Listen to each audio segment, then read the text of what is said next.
Hi, you are again with Volleyball Explained podcast and our edition about the Italian League.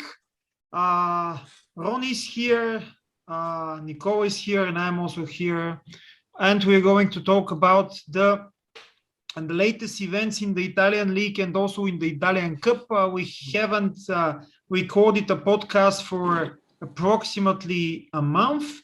And the reason for that is that a lot of matches have been postponed due to the Omicron new wave. Omicron made a very big mess. For example, some teams have only 14 matches played so far, another have 17. But let's start with the matches that have been played in this period.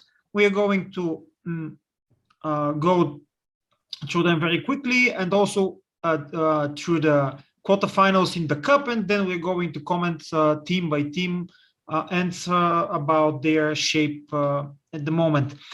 Piacenza was defeated by Lube 0-3. Perugia beat Verona 3-0. I'm not going to talk about rounds because it's a total mess really, and you can also check in the website of the Italian League. Padova beat Cisterna 3-2. Taranto lost to Monza 2-3. Milano beat Piacenza 3-1. Vibo defeated by Modena 1-3. Milano beat Vibo 3-0. Piacenza Modena 2-3. Trento Perugia, one of the most interesting matches, even though in the absence of Simone Giannelli, 3-2. Piacenza Monza 3-0, Taranto Verona 3-0, Cisterna Taranto 3-1, Lube Monza 3-0, Trento Ravenna 3-0, Verona Padova 3-1, Monza Milano 0-3, and the last match that has been played yesterday from the league, Taranto Ravenna 3-0, and very interesting events in the cup, because the quarterfinals in the cup have been played a week ago, and we have Perugia, Padova, no surprise, 3-0, Modena, Piacenza 1-3. Piacenza is through, Modena is out of the cup. The same is for Lube. Lube, very surprisingly, beaten by Milano in their hall 1-3. And Trento, no problems against the team of Monza 3-0. What are your overall impressions from this period? About the cup, probably starting with the cup. Yeah, it is important to address that some of these results people could expect due the last events. For example, in the Modena organization, we already knew that at the beginning of the season they look as a very promising team, and now months after, the reality is that they continue to struggle and to find that form that is going to take that team to the next level. And it seems that it never will come, at least for now. They are in a very bad spot, in a very bad situation. They already lose 2 of the 3 titles. Sorry, if you don't count the Super Cup, which they didn't play. I'm afraid. Yes, they didn't play the Super Cup. And it's a very bad moment for the Gianni players, and some of them has been reportedly cost more than years before, especially Ngapet after their Olympic gold medal.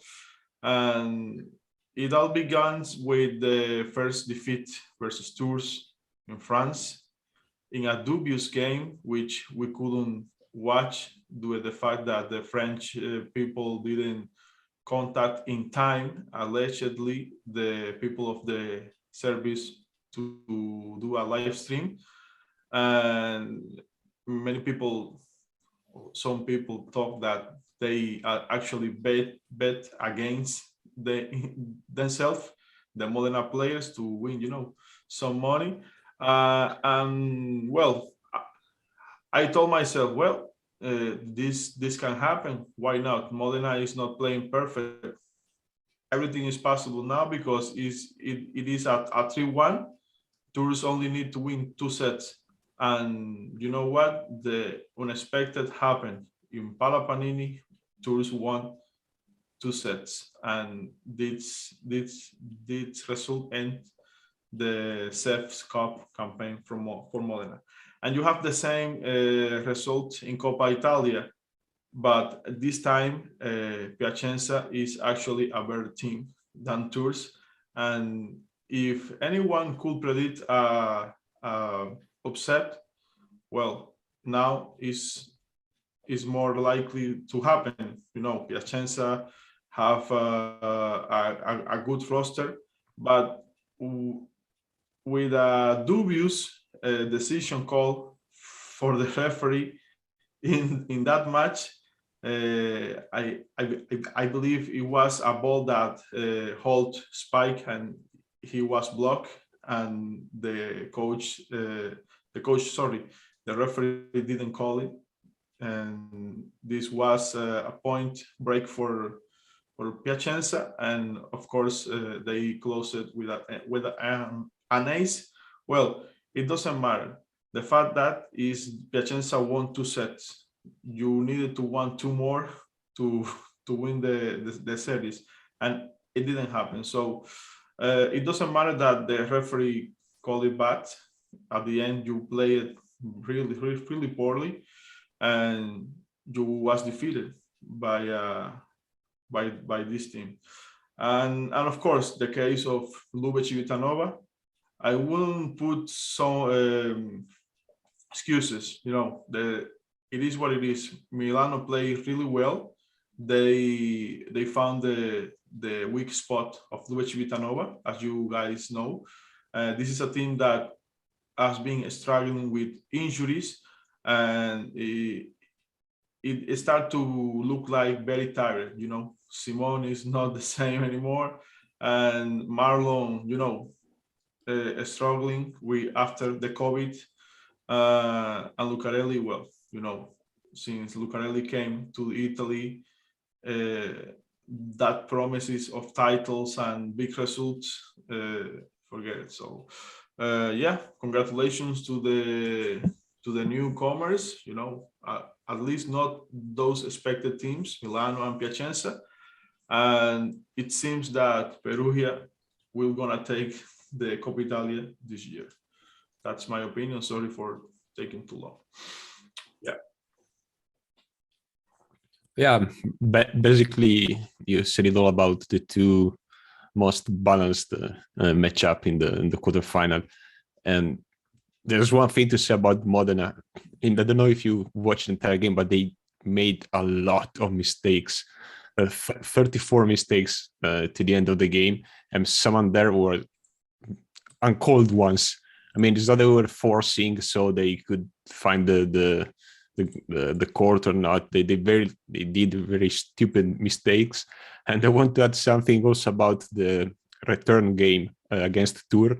For the first time in years, the fan in Palapanini left before the game ended.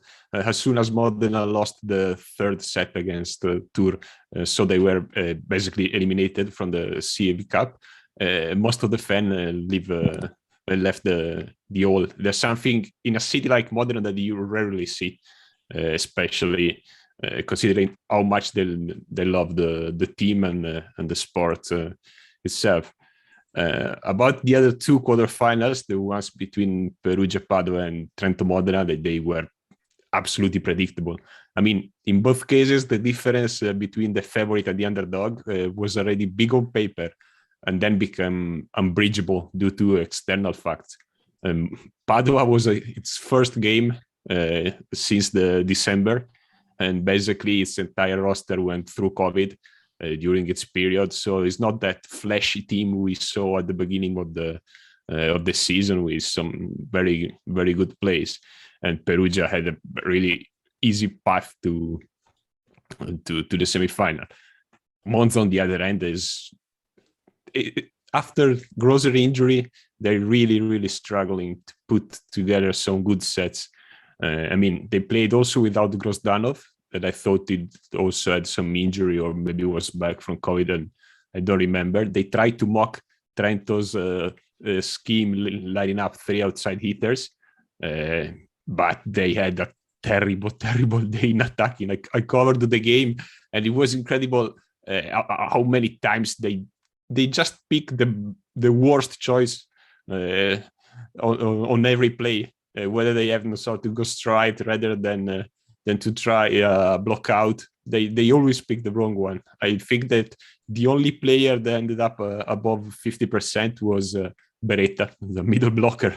The attacking trio, when none of them went about 35% in attack, I think. And the game itself lasted 1 hour and 6 minutes. I mean, there was longer the warm-up than the game, actually. And they recently lost also the derby against Milano in the last yesterday. And they were pretty, I wouldn't call it funny because I'm not a player of Monza, but if you look at this episode as a player of Monza, maybe not so funny. At the end of the game, on the court, around the bench, the president of Monza, Alessandra Marzari, were scolding all the players because of their performances.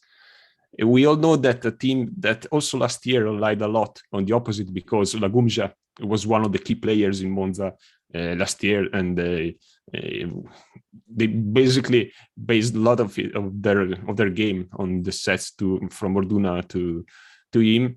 This year, we saw that Grosser at the beginning of the season didn't look like a guy who was 35 or 36 years old, was more something like in his 20s. But now, with these injuries, things are getting pretty bad. I don't think they're going to risk a place in the playoff because they actually piled up some points during the Andata, but probably they will fight for the 7th, 8th place. Yeah, it's very interesting about the team of Monza. Let's finish with this topic, because they're trying to fix it with Davis Kiba as opposite. They by the way bought Milan Katic, and he's now playing for Monza. Also, Denis Karagin, the Bulgarian young player, is also trying to play as an opposite. But we also in the U21 Euro Championship, this Denis is not very appropriate for this position in terms of his style of playing, and they're missing, of course, Georg Grosser a lot. But I want to talk about Milano, because Milano didn't start the season that well, but they gained momentum, and actually they don't have a defeat since the beginning of the year. Actually, they have 5 wins in a row, including one in the cup.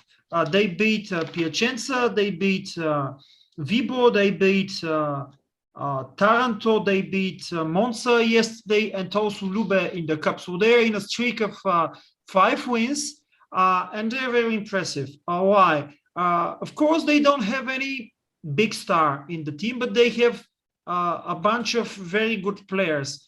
Yuki Ishikawa is very balanced. He's attacking very well, but also very good defensively. Tomasz Jeschke, the US international, is not something that is that impressive as a player individually, but he's eventually healthy. He had a lot of problems with injuries, but now he's healthy and he's playing very good. They have Jean Patry and Yuri Romano as opposites, and when you have a European champion as your substitute opposite, that's a very good indication. They have Matteo Piano, Italian starting player in the middle, but also Chinenies, who is a very promising, but not only promising, he's actually the president of French national team, Olympic champion. And of course, they have Paolo Porro, a very promising talent in the setter position from Italy. I believe that, yes, he's a little bit shorter than today's needs of setters are, but probably he can be the Italian Benjamin Tugnuti one day. Why not? And also Nicola Pesaresi as a libero is a constant power. He's not the best libero in the world, but just enough to be good enough in this position. So they have a very compact, very organized team. They are playing both very good inside out phase and also in transition. And they are already 15th the ranking in the Italian league and in the semi-final for the cup. Yeah, you know, sorry, yes, Nicola. No, I remember, Ronnie, you were asking me at the beginning of the season what could have been Jeski without all the injuries. I don't know if you remember. We're having a glimpse of what he could achieve if he could have a healthy season from the start to the end.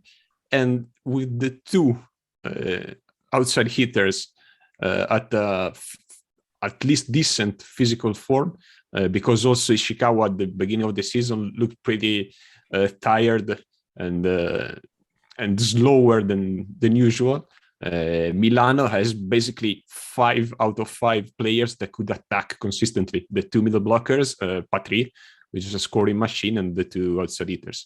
So Porro is having a lot of fun, I think, to setting the ball to his teammates. Okay. You know, the one of the key of this Milano team, of course, they have been since the beginning of the season trying to fit all those pieces, you know, with the addition of Porro, which is new to the team. Shinenisi is also new.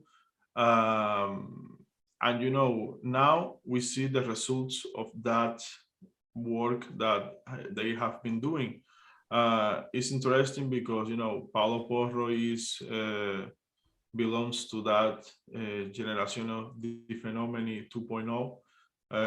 Hopefully, you know, with those guys alongside Rinaldi, Stefani, and of course, Alessandro Micheletto, it will be very, very interesting to see how he develops. It's not usual that a young setter like him play as a starting position in Serie A, but it seems that some guys of the Italian Federation and high profile people wants to him become like in the future, of course, the second man in the national team, which is not, of course, right now. No, you have Esbertoli, you have to respect the process, the cycles, you know.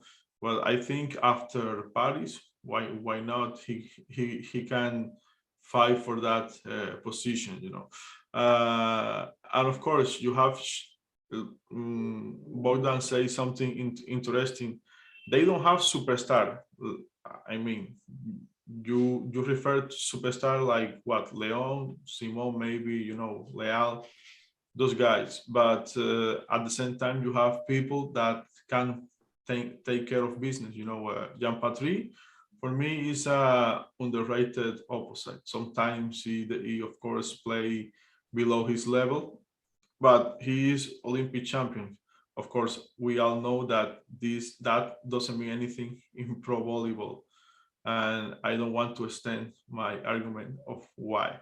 And of course, like Nicola said, Jeske start to play like he supposed to be if he didn't have all those injuries through the years, you know. It is a shame because right now the national team of USA is in deep waters with the departure of Tyler Sanders, and they will rely on him especially, and of course Russell. Both players have injury-prone profile, so will be very, very interesting to see the future for that team.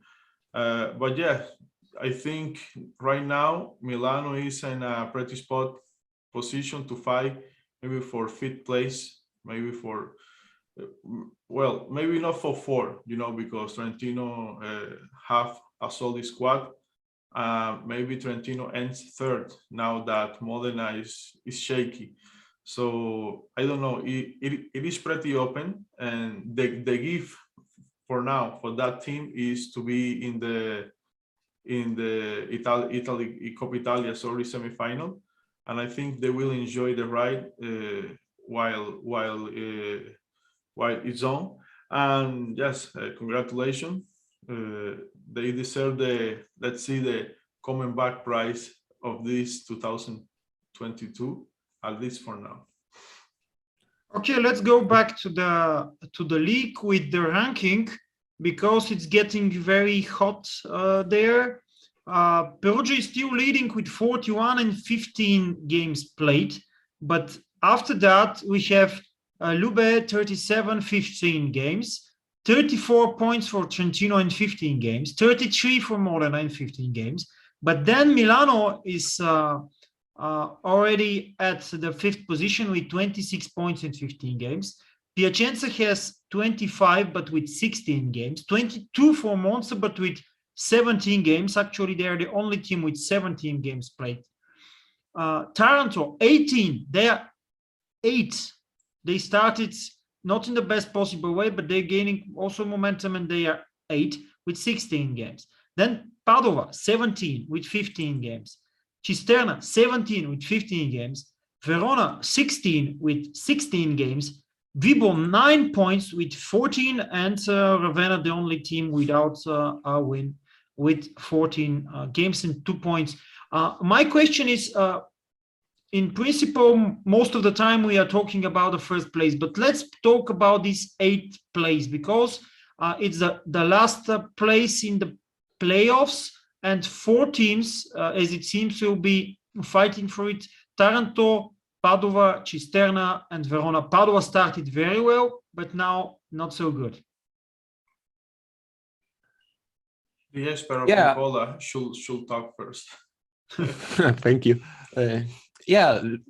Looking at the standings, and especially taking in account which games are the one still not played, to get all the teams with the same amount of games, I think that more than the 8th place, we also have a fracture between the teams that will fight for this place and the 2 that will be relegated, because Vibo has just 14 games, but the 2 they have to play is the one in Trento against Trento, and the one against Taranto. So it's a game where the points counts double, as we say in Italy, because you play against a direct a team that will fight for you not to be relegated. And talking about Taranto, is pretty surprising to see them at such a high position after 16 rounds. But we have to say something. When Taranto wins, they always get the 3 points. They win 3-0 or 3-1. And when they lose, they lost 3 games in the tiebreak. So they keep piling up points, even if against those teams that they're not supposed to. To be honest, since the year 2022 began, they played against teams that they were recovering from COVID, or with major injuries, or haven't played in a long time. So they got 1 point against Milano, 1 point against Monza. They get the entire 3 points against Verona. Where basically there was a team, Taranto, playing against a player, Mosic, but Verona also had a long list of players out for the COVID situation. Padova, as we said when we talked about the Italian Cup, is probably those team that is not having a pretty good time, and I think that they will fight. How can I say? Whatever they get, is something good for them, because some analysts here in Italy thought that Padova could have been one of those the two teams that probably could have gone down at the end of the season. So far, fighting for the 8th place with the team they have, that actually is also a young team. We don't have to forget that Bottolo, Lepke, and Weber are not like 30 years old guys. They're just a young team and pretty much good build. But right now they're suffering from the fact that they're not a surprise anymore. So people adjusted to the way they played. It's more about the same that happened with Vibo Valencia last year. And if you don't remember, they were winning a lot of games at the beginning of the season. Then as the season went through, they started losing games because the team were adjusting to the way they were playing. I will let you, Bogdan, talk about Verona. And one last thing about Cisterna. Those team, I thought they would have suffered more from the loss of Zvark, but they found out in Derlich that kind of opposite that could lead you to a safe place or even to the playoff. I didn't thought that Derlich could have done so good in Cisterna. Yeah, you mentioned Verona. The problem with Verona is that all of them almost, including the head coach Radostin Stoichev, had with Omicron, and then after recovering, they had to play in Taranto, and they lost, of course, because they were totally out of shape. If we exclude this match, we know that they beat Trento. Now in the last match they beat Padova. So I'm not sure they're going to be in the playoffs, but they have a decent chance of being there if they improve their shape a bit more, and if of course Rok Možić is playing that good, because he's really very impressive. I won't be surprised if he's playing in a better team next season. About the other teams, if you allow me this rant, after the acquisition of Ran Takahashi, Padova is playing worse. I don't know what is the reason, but let's play this again, because we are always talking about this high Q, I don't know how to call it, vibe. And this is another part of the Japanese vibe, the new player of Padova, Ran Takahashi. But this is just a joke, and don't take that seriously. Okay, probably last topic. Today we are going to be a little bit shorter, because not that much to talk due to this confusion. But let's talk in last place shortly about Trento and Perugia, because Trento beat Perugia 3-2, but Perugia was without Simone Giannelli. Yeah, we've seen in the past matches how much the starting setter means for a team, and if you take out Giannelli from that team, and also Anderson was coming back from COVID, from an injury, and I honestly lost track of all the things that happened during the past weeks. But it was a game where basically Trento could have won 3-1, but Leon decided, no, I want to take points from the BLM Group Arena, and he, in the fourth set, he went serving and decided to drive the game to the tiebreak. Funny fact is that they were also without Riklivki. No, or Riklivki maybe was back. I have to check the lineup, but yeah, happy for Trento wins. But the taste that this game left me at the end is that Perugia is one step ahead of everyone.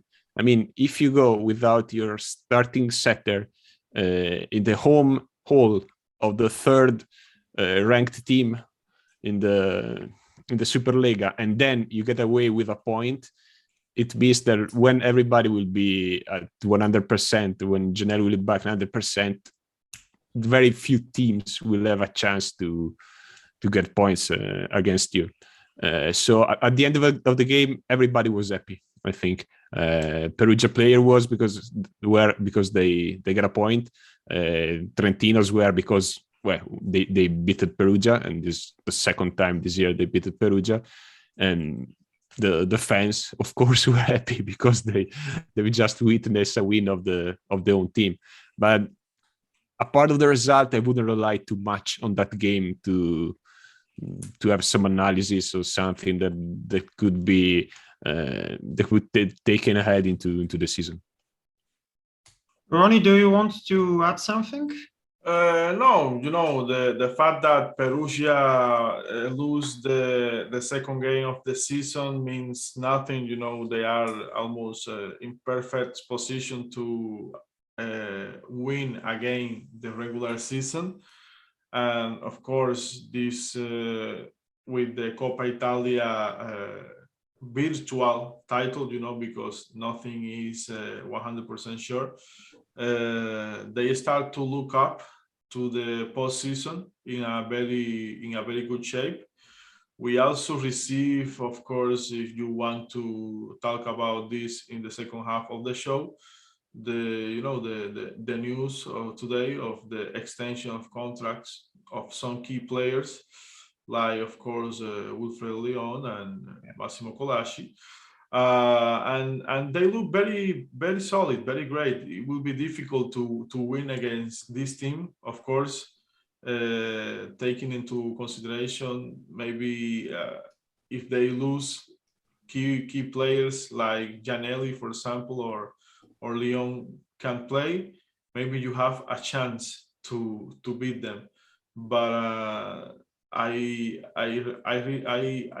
believe that this season will be all red and black, So and yeah, let's see the final part of the regular season after this COVID situation.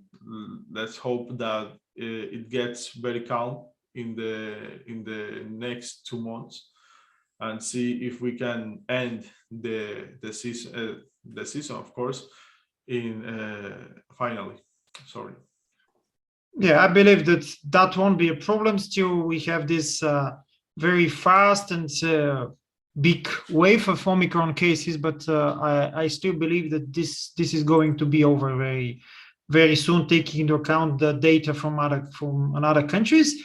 So I believe that was quite enough for today. Next time, I presume that we are going to be longer in terms of duration of the podcast, because I hope that more matches will be played, and it will be better organized in terms of we can talk about rounds, but not for matches played from the 4 rounds before now played, or I don't know what, because it is really a total mess in the last month or so. Actually, not 1 month, but more or less a month and a half, even 2 months.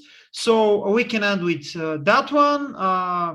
Follow Pirole di Volley in Facebook and Twitter. Follow Cuban Spike in Facebook and YouTube. And of course, if you like our content, you can also subscribe to Volleyball Explained. Push the bell if you want notifications for new videos. And of course, listen to us or watch us also the next time. Bye-bye. Bye. Take care. Bye.